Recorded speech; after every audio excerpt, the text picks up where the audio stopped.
Hey, Judy's joining us now on Career Lab. Judy, good morning. How are you? Good morning. I'm well. How are you doing? We're doing great. I'm Joel Siegel, the host and producer of the podcast. And of course, you know America's career coach. Everyone knows her for her tremendous skills, Julie LaCroix. Hi, Thank Judy. you. Hi, Julie. Good morning. It's going to be hard for Judy and I not to giggle through this. Well, it's okay. You can Maybe. giggle. I'll be the giggle monitor. But it's great to see you, Judy, and great to have you on the show. Thanks so much for coming on. You want to introduce Judy to our listeners? Sure. So, Judy and I are professional friends, and she is an incredible professional with years of proven experience in corporate event planning, meeting planning, and has really worked with some of the world's largest global players in conferences and seminars and information sharing and training. So her expertise is really not just about creative, it's about people and it's about relationship management and getting to the bottom of what that message really is and how best to bring that out using the resources available on site and pre-thinking and pre-planning. So she has a project management skill set that is a force to be reckoned with, highly employable, and then was called into question during COVID. So there is an element of COVID in this particular episode as well, because the decisions that Judy has made with her career path, I thought were very unique and different. She was faced with a choice, and a choice most people probably would have taken. And Judy decided not to. And I thought, well, what an interesting episode to help other people relate to when you should take an opportunity that looks great, but you already realize it makes you realize you have a good opportunity that you're a part of right now. So I think, is that a good summary, Judy, of kind of? I'm not sure why I'm here, Julie. I think that was No, you served that up perfectly. Yeah, I mean, I think that, just to help again for our listeners, career transition is a big part of what Julie does and what I do in coaching professionals. And it's a complicated process. And we walk through it a lot here on our show, on the podcast. And I was so excited, Julie, when you were sharing that Judy would be our guest this morning, because you apparently had that opportunity and made a decision, to invert that process and to stay where you were. So we are very interested in hearing from you about what happened. And why don't you set the stage a little bit by telling us about your work as a global event planner and what opportunity came forward for you, and what were some of the things that made you make the choice you did make?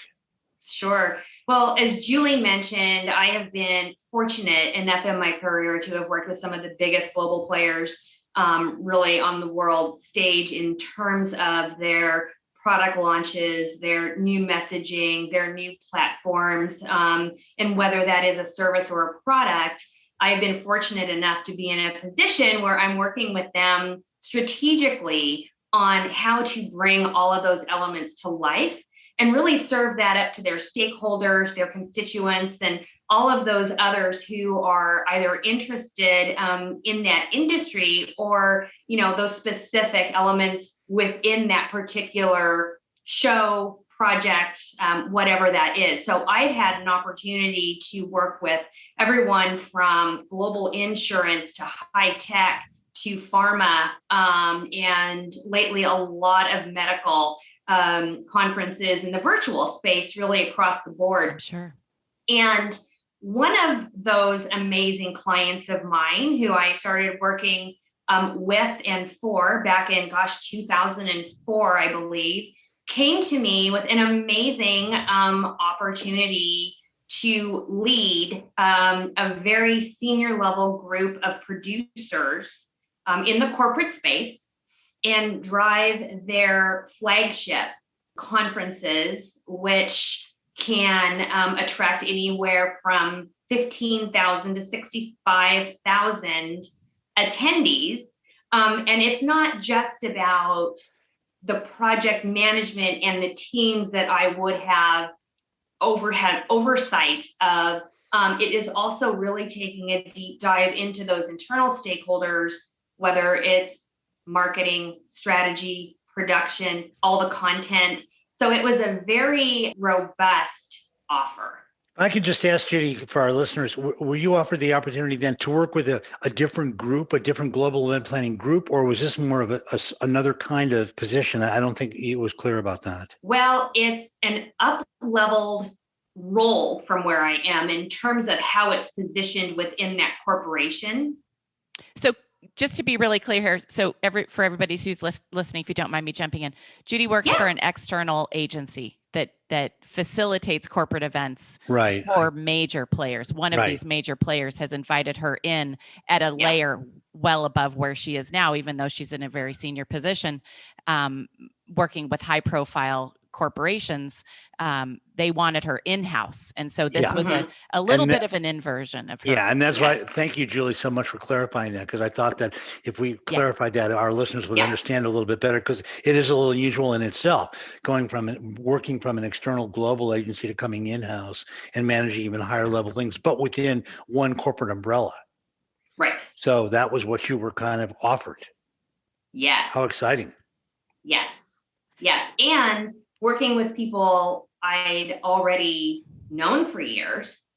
And the one in particular who is the hiring manager, who's a very senior level director at this organization, would have been my direct reporting org, which of course in and of itself was amazing, because she and I have not only been professional colleagues, but dear friends for, my goodness, 15 years. Wow. What an opportunity. A very warm welcome, I'm sure. And 15 years of trust building and lots of going through the projects and working through the kinks and mistakes and successes that projects bring, having that work style, that professional chemistry already established.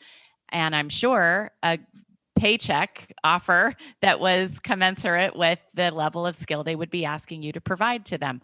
So, I mean, there is a lot of reason to feel intoxicated by this type of courtship. So tell us how that happened and how you navigated this decision. Before you do, if I can just jump in. So to sort of take a look at your career arc, Judy, you'd been working in global event planning for some time, for a number of years before this opportunity came your way? So I owned my own Marcom firm. I had my own shop for 11 years. I see, okay. Worked with the same type of clientele, doing a lot more of the marketing and strategy within that space, within my own agency. And it was time to just make a transition to let someone else write the check for the utilities for a while. It was it was a long but very successful 11 years, and I appreciated that. But and before that, I was a senior level at another agency prior, which is where I met this particular client, where the corporate offer came from. Okay, wow, well, that's quite a background. So you were really running your own shop for quite a while. Yes. And then tell us about your current role. So before we talk about that decision moment, let's define point A and point B. So we've learned a little bit about point B, what the company was all about and your relationship with them. But tell us a little bit about where you currently are, what your role is after your 11-year run working for, having your own agency. You've been where you are for 3 or 4 or 5 years. Is that about right? Almost 5 years. Okay. All right. So tell us a little bit about that, your responsibility, your level of authority, give us a background. Sure. So I was headhunted by my current company to come in and take over a very prominent enterprise account, which also just so happens to be with the corporation where this offer came from. I see. It is the largest show, if you will, conference, expo, keynote, you name it, that the company does. So I was brought in to really oversee a team that had been struggling in some ways, and they needed a new leader, a new mentor, someone who understood the client's landscape and culture and how to work with them. And so I had the opportunity to come in and take what could have been, a large decrease in forecasted revenue for the company, and not only grow the team, but grow the relationships with the client as well as their vendor pool, work together, really find ways to become more successful as players in the same space, and then also grow my company's opportunity to have more of a seat at the table. So my role was as a senior executive producer. I'm also a senior director at the company, which is a fairly high level. My role is within brand experience, event strategy, and execution. So I oversee large teams that produce, that develop content, and that deliver. Okay, so just so our listeners don't lose you, because it's so interesting and so complex, the company that Julie was mentioning that you went to work for the last few years, eventually one of the clients that you were producing for, that client actually was the client that then wanted you to work for them because you were Correct. successful enough in working for the company and producing content and shows for that one client. That client liked you so much, they wanted you to actually come on board with them. That's right. Wow. Okay. And what Judy is glossing over very humbly is her accomplishment. Let me just call this out. So she's really turned around this large corporate event planning agency's footprint. And there were some difficult client relationships that needed ironing out and revitalization. And she has turned some otherwise compromised projects into highly profitable ones with a lot of momentum and a lot of growth opportunities. Wouldn't you say that's fair to say, Judy? That is fair. Okay, so she's really become a key player. And then COVID hit, and of course, a lot of people get laid off, and Judy doesn't because they can't live without her. And a lot of the corporate clients rely on her as the connection to the agency and for guidance into how do we move into this new frontier that is remote corporate event communication. And so she has learned in the last year, as a lot of us have, an incredible skill set, but I mean, hers obviously on a different level for producing some of the world's largest gatherings in a virtual space, and how to keep that engaging and how to keep that profitable and how to keep those brand messages coming through and those product launches launching and those executives profiles strong and prominent. And so these skills have, I think, if I understand it correctly, have been, you're kind of the last man standing and the one who's taking a leadership position, not just in your company and with your clients, but in the industry at large, really threading that needle for the virtual space and how to remain competitive, how to help a company remain competitive in a virtual space. And it's really that this company needed to tap, because this is a very high profile company.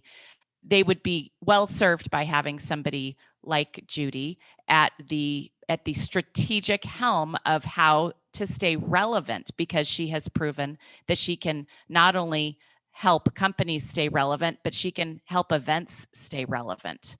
And so where are we really going in this new shared space that will be partially virtual and partially physical, and be successful in both platforms? And there aren't a lot of meeting and event executives who have been able to, who can say that they have figured that out during this last 15-month period. So I'm sorry to brag about you a little bit, but I think people really need to understand the level that you're operating in. And I'm glad you did that, Julie, because I think it helped our listeners understand, and myself as well. So, obviously, you brought a great deal of competence to the work, and as Julie pointed out, you've achieved a lot. So now let's kind of move towards, okay, there you are located in this company and achieving at the level Julie's talking about and doing things that we actually don't even have time to get into the depth of, because they sound really incredibly complex and competent. And then, one of your client companies offers you the option to kind of go in-house with them. That wasn't the only client you were probably serving working for the large global agency, but it was one of them. And that in itself structurally presented you with some unique challenges. I mean, even anyone who's presented with that kind of challenge, when you have a client who then wants to poach you and they have you go work for them, whether the space is athletics, whether it, whatever kind of corporate space that, and Julie and I know this and work with this, it presents some unique options, some unique opportunities and some unique challenges. So could you describe what some of those were for you in that context? Well, the first thing I thought of when they came to me was, quite honestly, I have clients right now in the company that I'm in who are counting on me, who are looking to me to partner with them to deliver a very successful virtual event for the first time in their association organization's really tenure. So my first thought was, how could I possibly leave these people who are counting on me to deliver on their business? To bring them into the new frontier. Exactly. I have very close relationships with my clients. We have an incredibly transparent operating policy. So to think about leaving them just in total and not to someone else, because we have a wonderful group of professionals here, but to just leave them when they've been counting on me and I'm so closely attached to them and their business was really difficult to think about. It really actually made me a little sad to think about that, right? On the other hand, like in parallel, I'm thinking, my goodness, what an incredible honor. What an amazing opportunity to be at the leading company in its space in the world, to take on this role and work with someone I have admired for a very long time. So I put time on my boss's calendar. I am blessed to have an amazing relationship with my direct manager. And I told her, here's what's going on. This is what I've been offered. I want to talk to you about some things. I want to talk to you about what I think my future could be if I stayed here. Do you think that is a possibility? Here is a list of things I want to do to not only increase my value for my company, but also up-level myself. And whether that is in terms of, a level within the company, whether it's financial, whether it's being able to take on another role, really building a hybrid role, if you will, within the company, which was a topic.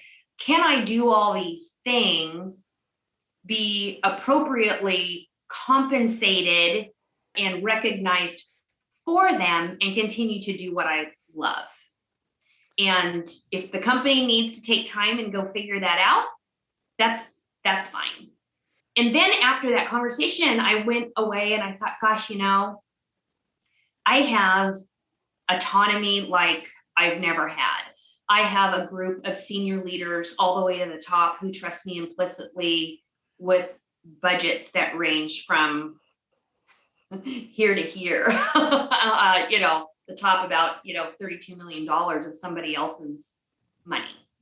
And to me, when someone trusts you and values you in that way and just gives you all the space in the world to work with, create with, partner with their enterprise and legacy accounts, that is really a weighty thing and something that I take very seriously. Oh, and then the very last thing is that I have a group of direct reports also.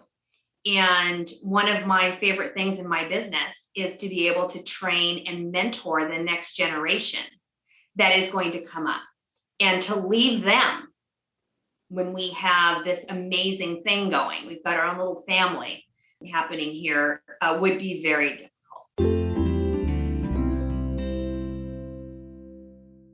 It sounds like what I wanted to focus on, which is something Julie and I work with all the time and talk about in many consultations, is someone's career arc. So it looks like when you went in and had that conversation with the company that you're with, you had considered your career arc already, because you were asking them questions about where you might go with the company, what you might do, what other kinds of additional responsibilities, roles, or how that might pan out for you. And you thought about that in advance. You didn't just wing it.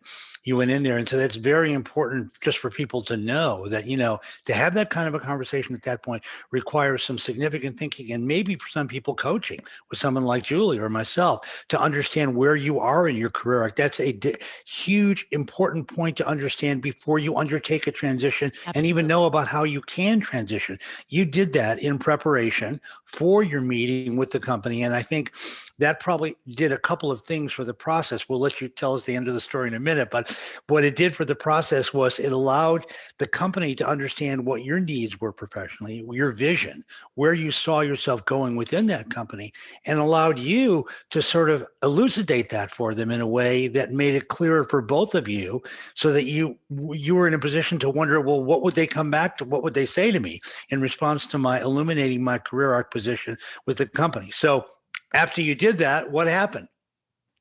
They said yes to all. Wow, no kidding. We don't ever usually hear that, do we, Julie? Well, she's got a lot of value. So, and she had the guts to ask, and she laid it out professionally. You'd be surprised how responsive a healthy organization will actually be to this type of conversation. And that's the reason I pointed it out, Judy, a moment ago, is because, just if I can expand this for all of our listeners, many people don't do that. When they're in an interview with their company around somebody, they hadn't even really thought it through.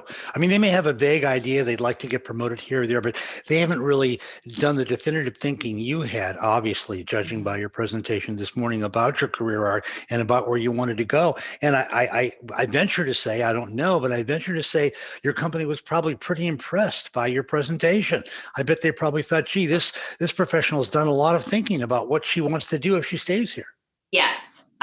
Yes. And they said, great. And now will you take over our next largest account and fix this one? Oh, so you hooked a promotion too? Yeah, blessing and a curse, right? The fact that they came back within less than a week, because let's be clear, there are a lot of things going on right now. There's some, considerable decisions in many other areas within the company that our senior leadership has to think about. And so, at this time, when we in particular, as well as others, are looking to come back from what the pandemic has really done to business, is it up-leveling current employees when they're looking at those who are furloughed and trying to bring them back? So, I also wanted to go in with a little bit of empathy and not expect the world, but lay out a very clear, case for why I was asking for what I was asking for. And I think because not only was it well thought out, the physical format in which it was presented, it wasn't in an email, it wasn't just sort of thrown together. And I think that helped them clearly understand and navigate each of the points I was making with the supported reasoning behind them. And so they were able to then draw a line between, this request will actually add value to this initiative that we're working on internally over here. That makes sense. So I wanted to be able to help them along to get to their yes. Sure. Do you think that it helped you? Did having this, there's a little bit of an emotional risk in having this type of conversation, because we have that fear that maybe they're going to catch a whiff of us having a foot out the door, or looking at maybe putting a foot out the door, and maybe they'll just help us along and let us go. And sometimes that's the case, but I actually hear that much less than people think. Usually these types of conversations do go over quite well, again, in a healthy and organization. Do you think that this type of conversation and coming to them with a concrete opportunity elsewhere, along with a concrete redefinition of your opportunity at their organization and a preference to stay, helped you see your organization differently? And does your organization see you differently? Is there more intimacy and respect, more professional intimacy and respect now? I mean, how do you feel? Did this change that dynamic and adhere you to one another any differently? I will say that the very first thing that came across my mind was relief that I had made a decision and that the company had made a decision that thrilled both of us. Okay, good. And that was wonderful. Good. That is a wonderful gift, right? With regards to how I viewed my company overall, I will say that in this last year, our company and our leadership has performed masterfully. They have ensured that we are always up to date with the latest decisions of the company, whether it be our financial situation, what the pipeline looks like, what the plan to ramp up back to live is, and a multitude of other initiatives that are happening in the company right now to take what we've learned over these last 12, 13 months and institute a way to allow us to stay as close as we've become as we grow again. And I really appreciate that they're taking the time to do that because as horrific and of a reason it was for us to get here and to become smaller, what we have learned from it is invaluable. And I think will make us better communicators and more successful and efficient going forward. Okay, so it's great to hear your story. That was a very salient point, Julian. Just to follow up on that point, that will probably be the focus actually of one of our other podcasts. Because when you're successful in a company and you're doing well and you have an offer, as Julie points out, it's a very delicate proposition about what happens when you present that. Sometimes it can be very much to your favor. If you're very valued in a company, knowing that someone else is looking to poach you may have, in fact, an ability for them to increase their offer to you. So now we're at the point where we want to hear from you. So how did you make the decision you made? We got sort of all the variables in play. We've heard all the background. We probably didn't hear a real deep dive on the company that wanted you, but we have a sense of that. So what were the factors that made you make the decision you did make, Judy? There were a couple things in the other role that were missing for me. Tell us about that. Everything else being equal and great, and this marquee position and all of the senior leadership and so forth was fantastic. But I wouldn't be leading a team, and the opportunity to train and mentor would not be there. Which you love. Which I love. Okay, so one thing was then there were parts of the job that you currently have that are really valuable to you that were not included in the other position that was on offer. So that was one big factor. Okay, we want to hear about all your factors. Go ahead. Yeah. And then the other thing too is I have become, and I'm so grateful that this is true, I have become influencer and a touch point to other members within my company across lines of business. So to be able to work cross-functionally and to become someone that they can call or reach out to, and we are always in the vault together, right? In a cone of silence, if you will, where they can talk about anything or they can ask me about anything from project management to platform functionality to content development. It's nice to know that I can be here for those people. Trusted business partner. Mm-hmm. And that makes me happy to know that they have someone that they can go to that maybe isn't their boss, that isn't senior leadership, that they can just, unload to or reach out to for help with a project development if they need to. Right. But to have become one of those people is nice. So then these collegial, collaborative, professional relationships that you have at your current company are valuable to you. They mean Very something much. at a lot of levels. They mean something for you as a professional. They mean something for you as a person, because the satisfaction you get from helping colleagues with these kind of projects, which is number one, a demonstration of your own varied skill set, and number two, an ability to connect and know that you've meant something to their work, was very valuable to you. Okay, well, we Absolutely. have another big reason why you stayed at your company. Absolutely. What else? Yeah. Anything else you want to tell us? At the end of the day, I have them. I don't know how many times I can say this. I have the most amazing leader as a boss. And she truly evangelizes for all of us. She supports all of us. Um, you know, she has been there for me every step of the way and has supported my ideas, my work, my client and internal relationships. And it's very much almost a peer-to-peer, very respectful, very reciprocal relationship. And I value that more than most anything. The conversation of career fit comes up a lot in between all of us, and there really is a formula for it. And I think it's important to kind of touch on it here. Career fit is really the matching of skills needed by a company and offered by a worker to the career values that the worker holds and the satisfiers to those values that the company can offer. I don't know if that makes sense, but that's just a quick 2x2 matrix there.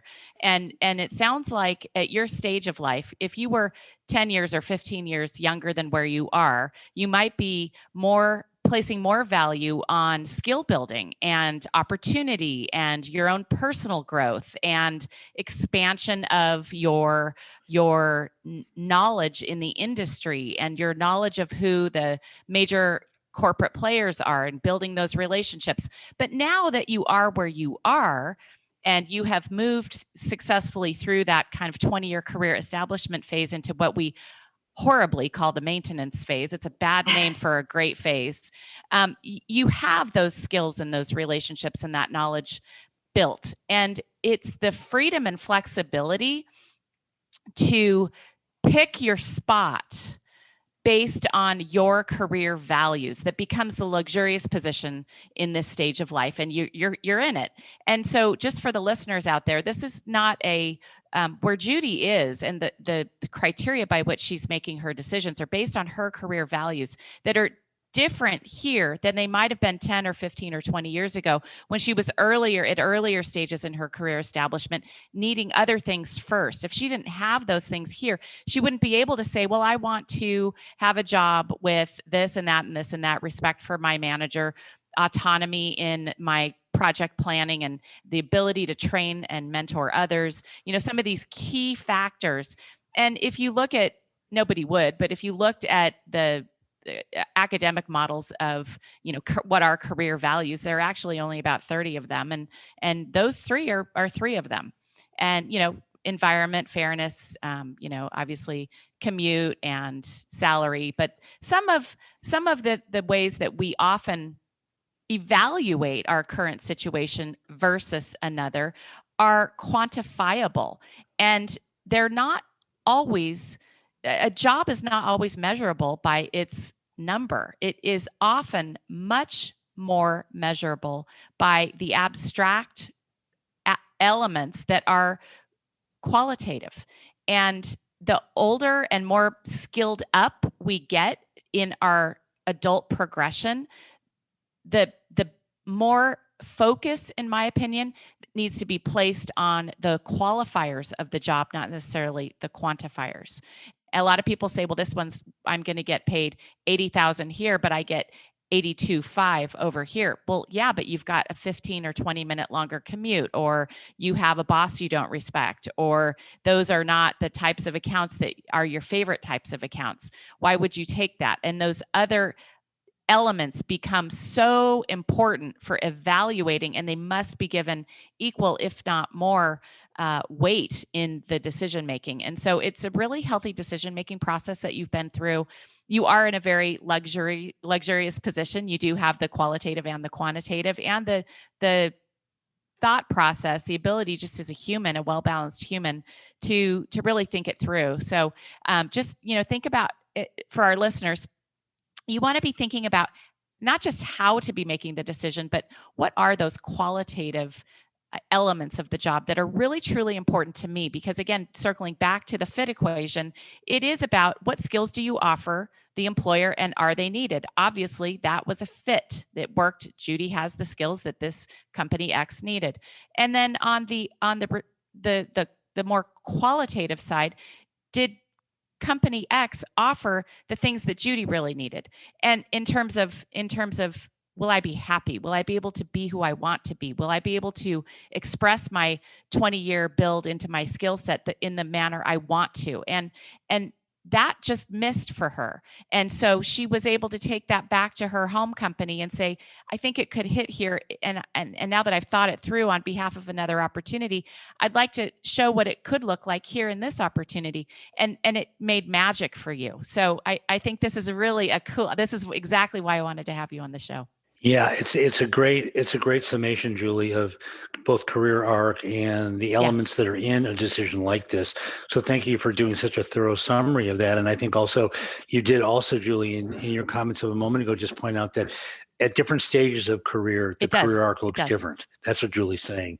And it looks different, and we have to take that into effect. And if, as Julie put it out, if you're 20 years earlier in your career, you might have a different arc, and you definitely would have a different arc and a different point of view. One last question for you, because we're almost out of time. It's been fantastic to have you on, Judy, but was any part of your decision, wherever we are in our career, just moving is hard?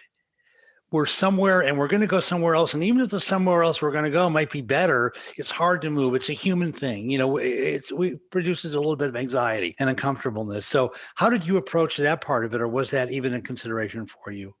I mean, sure. You're used to all the systems and the processes here and everything from the equipment to how people communicate to all of that. And so part of that was, is this opportunity also great enough that I feel like I want to start over in the learning process in some areas?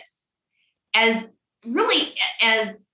minuscule, I think, overall, in looking at the career goal and the job and the opportunity, really getting a new laptop and learning new software and all of that stuff, that's just part of it sometimes, right?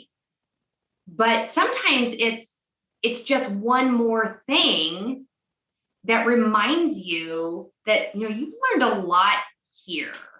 And there's a lot for those, again, who are coming up behind you, who are coming into the company, and that and you can help them navigate what can be a very difficult process at times. Well, it was like going to a first day of school again when you're a high school senior. Why would you? Right. I don't want to do that. Okay. Well, all Julie and I can say is, wow. I mean, it's been a fantastic opportunity having you on, Judy. And I think, you've illuminated so much about high-level career arc decision-making for us in this process. And obviously your professional accomplishments speak for themselves, but I think you really gave us a window into how these decisions are made, especially with Julie's help this morning. And that really seems to be what Career Lab is really all about. So we're so grateful for you coming on the show. We'd like to have at some point, maybe you follow up with us in a few months, let us know how we're doing. And we want to let you know that, our social media person will be promoting this episode so people get a chance to hear all the incredible things you had to say this morning. We're just so grateful to have you on, and to get a person of your professional quality, achievement, and balance on the show is just wonderful for us. So it's been a home run for us this morning. We hope you've enjoyed it. Oh, I've had a great time. And again, I'm honored to have been asked to join you both today. And I would love to come back. Thank you so much. Oh, that's so great to hear. Okay, well, God bless you. Thank you. All right. We'll see you soon, Judy. Bye-bye. Okay, bye-bye.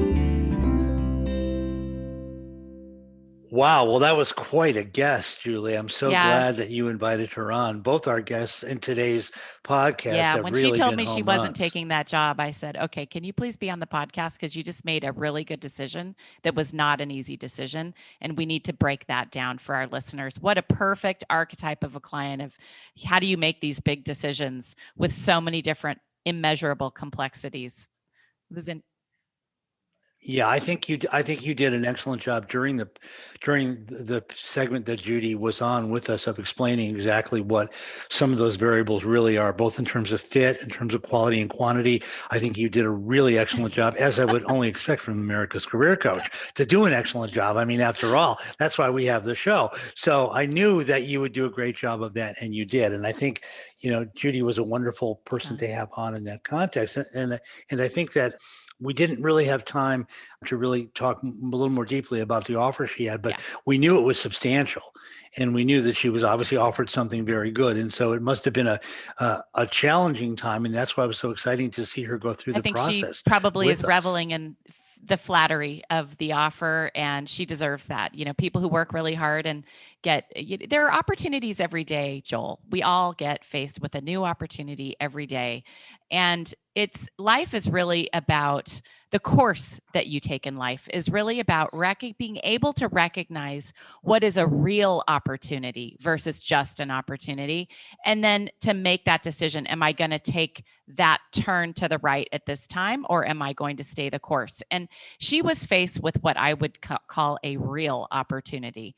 And she realized that her best opportunity was improving her current position. And really, I know there's nothing super philosophical or career theory or psychology theory related there, but just some common sense. Don't just take an opportunity because it's an opportunity. Look around, don't settle, and wait for the real opportunities. And choose only between the real opportunities. And just because it's a real opportunity doesn't mean that it's necessarily the right one.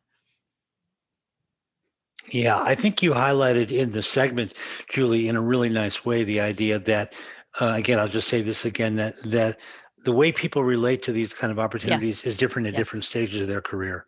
And I think you did a nice job. And just to summarize for all of our listeners, again, it's easier, I think, to take an opportunity when you are at an earlier stage of your career because you have a lot more options open to you. And one more thing we didn't get a chance to talk about, but I want to acknowledge it. There probably are psychological factors that affect these kind of decisions. yeah. In fact, Julie and I know there are Yes. because we deal with them every day. We didn't really get a chance to talk about them with Judy, but I know if we have her back, maybe we'll have a chance to ask her about that because sometimes it's not career factors at all, but other factors that ultimately influence our decision making in this area. Factors that we didn't have a chance to really talk about, but we certainly want to acknowledge that those are definitely there. Psychological factors, family factors, The culture, financial factors, romantic factors, all kinds of, geographic factors. We've had guests on the show who have taken or not taken positions primarily because, well, the job was in Paris, Right. who wouldn't take it, you know what I mean? And so we know there are some other factors going on, but it was really great to have Judy on the show. God, it's been such a good time we've had today. Absolutely. Yep. Super duper. Okay, well, we've had guests. 2 great guests, and we've had America's Career Coach for an hour. I mean, what more could you ask for, everybody? So check us out. Listen to our podcast. Please like us. We know this was a great show. We will be back soon. We'll be increasing our podcast more and more as the world becomes a little more open and we have more access and ease to people. And Julie, I love you. Great to see you this morning. It's always fun, and Joel. We'll see you soon.